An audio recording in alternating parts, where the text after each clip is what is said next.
This is Andy Pirot for Boxing Social, and I'm delighted to be joined by the new middleweight on the scene, Liam Williams. Liam, how are you? Yeah, very good, thanks. Very good. It's good to hear. Let's talk about that first. Obviously, you've decided to step up from light middle to middleweight. What prompted that decision? It was just obviously just a fight that that was available for me. It was a good opportunity. It just made sense, at the time. And we are where we are. I was without an opponent. Don't get me wrong, I could have found an opponent at light middle, but this was a challenge for me, and I fancied it, so why not? How have you found stepping up in terms of the little difference in weight and in preparations for Mark Heffron?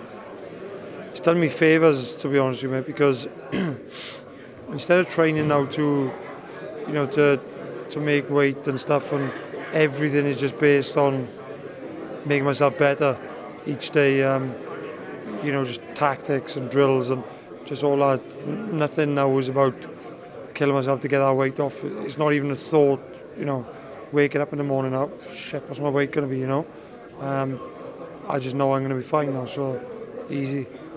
There's been a little bit of back and forth between yourself and Mark. What in terms of this fight, what was the decision behind taking it? Everybody thinks that he's this absolute machine who's just walking through people and no one's going to stop him. It's kind of like no, I'm not going to say that. But anyway, it was everybody thinks that he's just this machine that he's going to walk through everybody. Nobody can live with him. He can punch too hard. He's going to chin everyone. I can't see it. I'll be honest with you. I think that he's a bit of an hype job, to be honest with you. And if he's not, after Saturday night, I'll hold my hands up and say I was wrong. But until proven wrong, that's my thoughts. So with that in mind, let's say if he had fought Jason Wellborn, who was the original British title holder before he vacated, who do you think would have won that fight? Do you know, it's a trick question. I think it would have been a good fight. I think Jason Wellborn might have even beat him, because obviously as a fighter, I believe I'm better than Jason Wellborn. It's a fighter's mentality. You've got to be very confident, but I think Wellborn would have been too much for him, because Wellborn's quite relentless and he's a strong fighter. I got respect for him, and he's a nice guy as well. So all respect to him. I think Wellborn. I think it would have been a very good fight. Wellborn maybe would have come away with a win there as well. And in terms of yourself and Mark, how does the fight play out on the night? How does the rounds go and how does it progress? I'm not going to go into that, but obviously I think it's going to be a bit of a shootout, to be honest with you. And I keep saying it, but I don't believe his power's quite what his record suggests. I'll have to be the judge of that. I'm sure I will be the judge of that, but just see how we go. It's not as if I'm going to go for a fight. We're not getting tagged once at least. Let's be honest. I'm going to get it tonight, so I'll be the judge of that one. But we'll have to see. And you're obviously training up in Sheffield now with Dom Ingle. Just talk me through how everything's gone with Dominic. Everything's been bang on. Preparation's absolutely perfect, run smoothly, and I've left no stone unturned. So I'm 100% confident that I'm going to get a job done and I'm going to do it in good fashion. A long way from home as well, up in Sheffield. How have you found, being away from home for so long and having such a far distance between yourself and your family? Yeah, I'm not going to sit here and stand here and lie and say it's been easy, because it hasn't. Let's be honest, it's not. It's never easy living 250 miles away from your family. I know we got FaceTime and stuff these days, which is a massive help, but it's still not the same as seeing someone and being with them, within touching distance. So it's difficult, but I honestly think that's got me in. It's probably got me in a better mental state. Just being away on my own, concentrating on things that need to be concentrated on, rather than stuff which don't really matter. And where does the winner go from this fight? What in terms of next year? What would you be like to have lined up? I'm not looking past this fight, but I suppose it's difficult. It's difficult to ignore what could come after this as well. It's just stay in the back of my mind. So I think there's going to be something big for. Something probably be bigger for me rather than Mark, because let's be honest, a lot of people think he's going to win anyway, because he's the middleweight, he's boiling down, he was a super middleweight, I was a light middle coming up.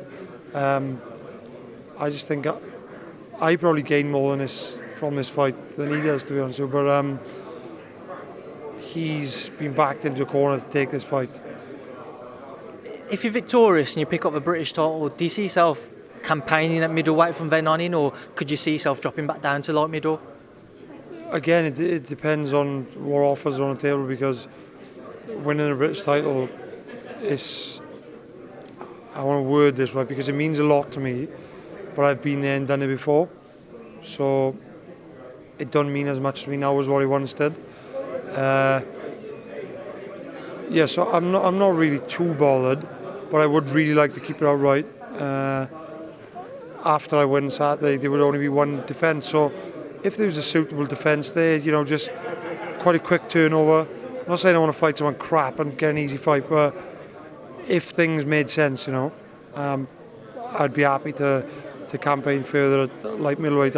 I believe I'm not really going to grow much more now. I wouldn't have thought so. So even if I stayed in middle for a year, I still got options to go back down, because I'm kind of fluctuating in between. I'm big. I believe I'm fairly big at both weights. Everybody says how big Mark is, but I was just same size as him, maybe even a little bit bigger. I believe I'm more solid, bigger frame than him. So, but yeah, we'll see. There's a lot of questions to be answered, but they're all good talking points. And talk to me as well about the main event, Josh Warrington and Frampton. How do you see that one playing out? Again, it's one of them where I'm finding it very difficult to. It's two sides to it. Josh Warrington, Frampton, technical ability, a level above, and then, but there's just all these little things which Warrington has: the grit and determination, fitness, just desire to win. It seems like he wants us so bad. Or have in his previous fight tonight. Hopefully he keeps that as being a world champion, which I don't see any reason why he would lose that. He seems a very down to earth guy. Honestly, it's difficult. If somebody put a gun to my head and said choose now, I'm probably I'm gonna go Warrington. Tomorrow you're going to say Frampton? Possibly, quite possibly, yeah. It's one of them where you don't want to commit to anything. Obviously on Saturday night as well, we have the clash with the What You Saw show in London. What did you think when that show was announced and obviously it came about that there was a date clash? It's a bit shitty, really. Makes no odds to me. I get paid the same money. I still get my friends and family coming to watch me, but it's a bit shitty for the fans, because there's two good shows, very good shows, where people would like to be at both, and obviously that can't happen now. Obviously, even if people ain't going to the shows, they back home with, but they're gonna set up two tellies side by side and pay for two pay-per-views, and it's just a bit crap, really, but it's the way it is. But I honestly believe this Frank Warren show is the better of the two, and if I had to spend my hard-earned money on paying for one, it would definitely be this. Well, Liam, I appreciate your time, so thank you for speaking to Boxing Social. Yeah, cheers, mate. Thank you.